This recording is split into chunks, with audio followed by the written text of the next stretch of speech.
Welcome back to Bandwagon fans. This is Jeff, and tonight I just got back from watching Captive State. This is a sci-fi political espionage thriller directed by Rupert Wyatt with an ensemble cast featuring John Goodman. So before we get talking about the movie, I just once again want to invite everybody to subscribe to the channel, and if you like this video, go ahead and hit that like button. Also, as always, encourage comments, whether you like the movie, saw it, didn't see it. Just go ahead and leave your comments, thoughts below. And with that being said, let's go ahead and enjoy some highlights from the trailer. You gotta pick a side. Hello, Gabriel. You have a choice to make. Work for me. Or line up like your father. Turn around!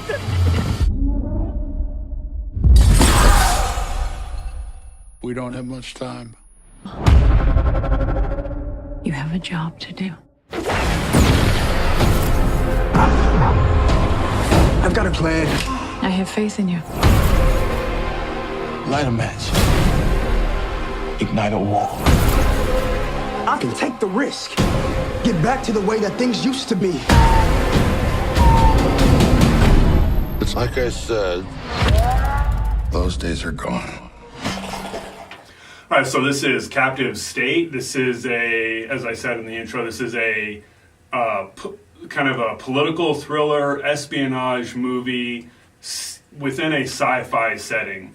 So this is, the basic premise is that an alien invasion, there's been an alien invasion, it's taken over the entire world, and they have basically become the legislators. And they're literally called that in the movie.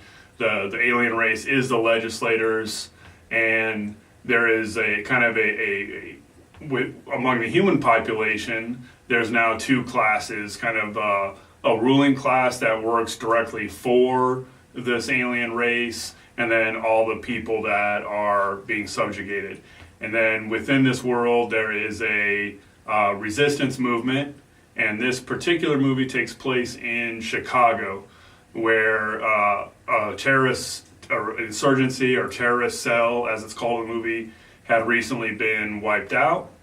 And John Goodman, so an insurgency movement had just recently been taken out, but as we find out in the movie that there is still an insurgency movement, and the bulk of the movie is this plot of a police commissioner or trying to prevent pretty much everybody thinks that the insurgency is over. The police commissioner is convinced that it still exists. He turns out to be proven right, and the bulk of the movie is this insurgency's plot to infiltrate and assassinate at least some of the aliens. So John Goodman is kind of the lead actor in this, and he plays the police commissioner. And we also have Ashton Sanders that plays Gabriel, who is kind of the audience point of view character. He's the one who's we get introduced to this insurgency through.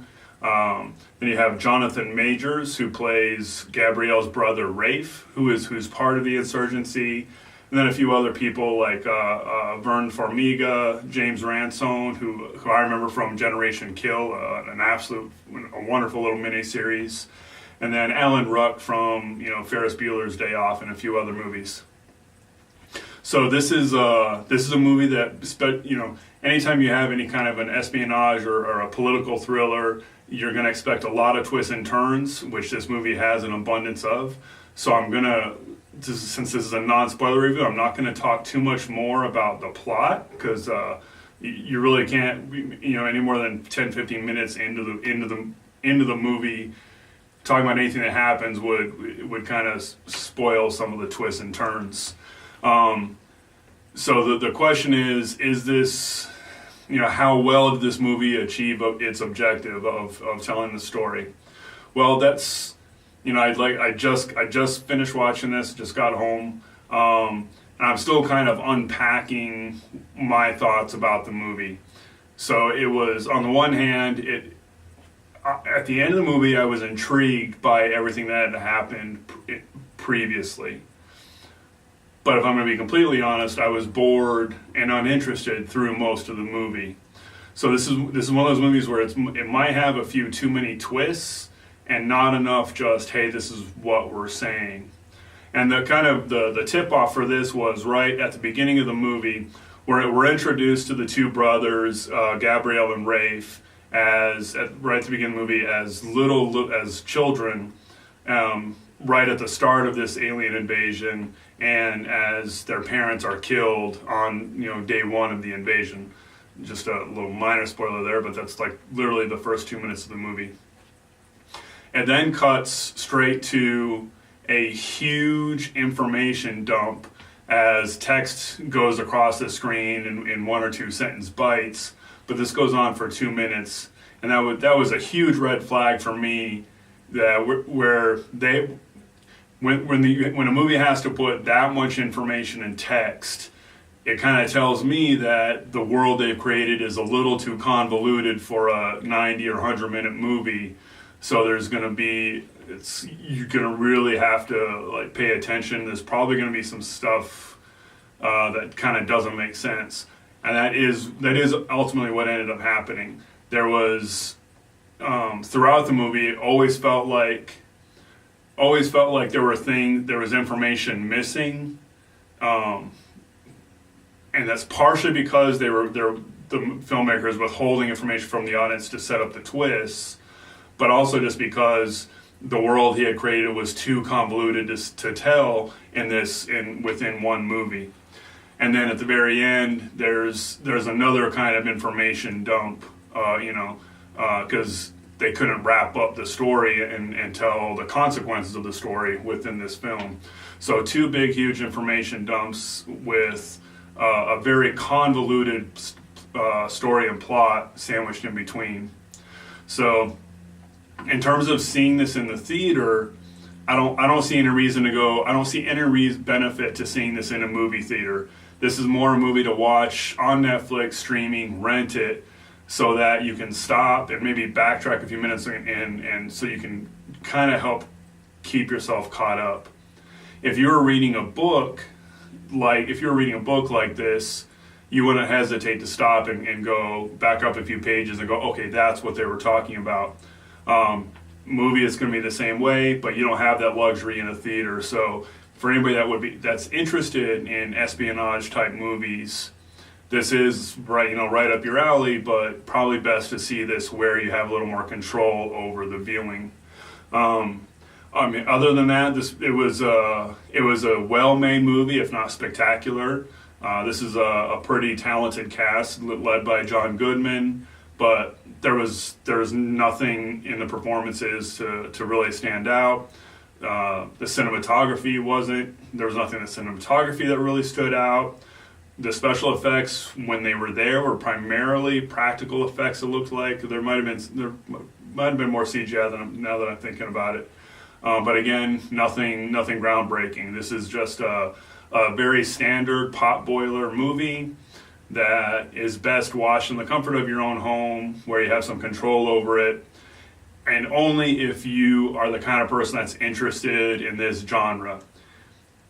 If you don't like political thrillers or espionage movies, you are not going to like this movie at all. This is not the movie to win you over on that genre. So, genre movie with a very select audience, but even for that audience, not worth a trip to the theater for. So, I think that kind of wraps up this review.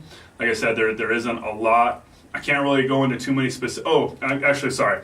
There's one big thing that I was going to talk about with this movie, and that is whether or not it had any kind of what its relevance to today's society is. It had the feeling that it was a critique of post 9/11 America, critiquing things like the Patriot Act and warrantless wiretapping and enhanced interrogations or torture. It definitely felt like it was critiquing all of those tactics, which is normally messaging that I'm fully in favor for. However, because the plot was so convoluted and the story was so convoluted, really lost track of what the movie's point was, if it was actually trying to make a point. So that's something that's kind of, for me, kind of a failing on the movie. If a filmmaker is going to try to make a political statement or make a point, it should be kind of clear what they're trying to say. So, but anyways, that being said, it doesn't really change. Just a kind of an addition to what I was to the movie. But either way, if you're going to watch it, stream it, rent it. Don't waste time going to the theater on this one. So that is my review.